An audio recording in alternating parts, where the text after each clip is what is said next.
বোরো ধান কাটা মারাইয়ের মৌসুমে চালের দাম কমবে এমন আশা ক্রেতাদের, উল্টো দাম বাড়ছে।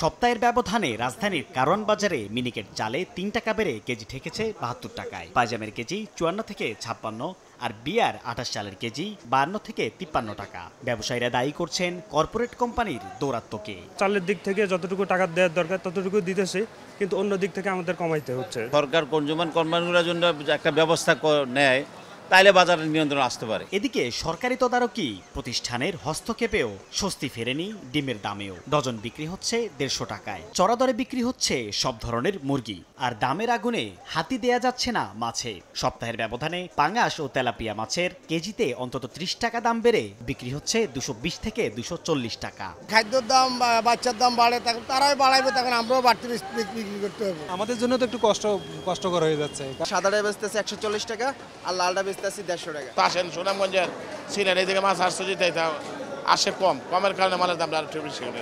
নগদের কাছে সব গ্রাহকই প্রিয়, তাই তো সারা দেশে ক্যাশ আউট চার্জ সবচেয়ে কম।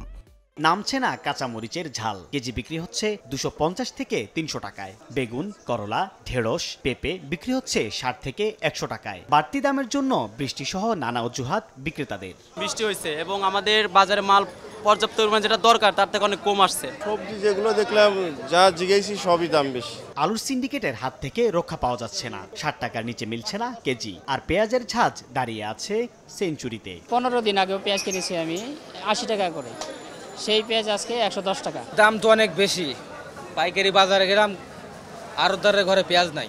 সপ্তাহের ব্যবধানে আদার দাম ২০ টাকা কমে বিক্রি হচ্ছে ২৮০ টাকা কেজিতে, আর রসুনের দাম ডাবল সেঞ্চুরিতে স্থির। সাইফুল ইসলাম, সময় সংবাদ, ঢাকা।